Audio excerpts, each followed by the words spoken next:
Let's talk about Amazon as we come back here. What Amazon is doing is it's cutting prices on third-party sellers and it's trying to give itself an advantage over its rivals. And from Barron's and Barron's.com, editor Jack Otter is here with us in the studio. And yet another, good to see you, Jack, by the way. Good to see you. It's another move from Amazon where I guess it can afford to do this, or thinks it can, to gain some more market share, I guess. What do you make of this on the third party? It's kind of interesting. Well, it really can. And one of the reasons it can is because investors in Amazon are unlike investors in almost anything else.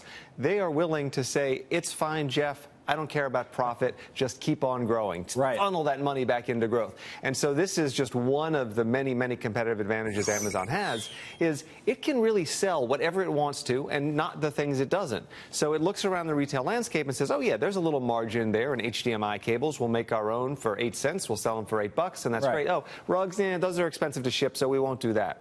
But they have this wonderful ability to take the money they make in web services and then undercut all their retail competition, and their market share keeps on growing. What's a retailer to do? Like if you're a third party and you're selling your items through Amazon and Amazon's willing to take this hit, essentially, lose money selling someone else's products, are you supposed to say, well, you know what, I'm not going to sell them through Amazon anymore? I mean, what's the response from other retailers, do you think? Well, keep in mind that what Amazon does is it actually is taking the hit itself. Right. So if you're selling these jackets, you get the whatever price you demand of Amazon, and then so I don't think you have a whole lot of choice. You don't, right. I mean, they are controlling more and more of the retail business, so I think you just have to hope that this becomes a good partner for the future. Because your other option, right, would be to say, well, let me do it myself, or let me direct sell, or let me sell it through my website, but then you're giving up all your business that you get through Which Amazon. is what everyone's trying to do. And what is amazing to me is that I thought, obviously Amazon was the first mover, right? They are an incredible company, but eventually Walmart buys Jet, they'll figure out how to compete. But in fact,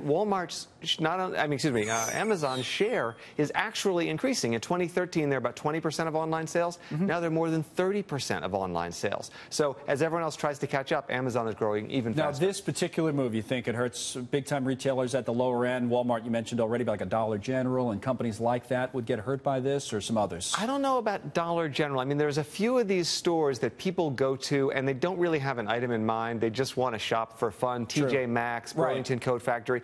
Those guys might be able to survive this. I think it's more a Best Buy or somewhere where it has a specific product, and you know that, gee, I can go to Amazon and get it for even cheaper. There's no sign this company's slowing down, by the way. We've done so many stories on them, and it's either Jeff Bezos is the richest guy in the world, or, they're taking on another industry. But your point, you made it at first, their web services business is one of the businesses that's so successful, you can afford to take these hits. Right. Everyone thought that was just a commodity business, but it actually is very profitable for them, and they're taking that money and plowing it into growth. The regular consumer, I don't think people even know what they do there, that they had this business, that they're helping companies and businesses to...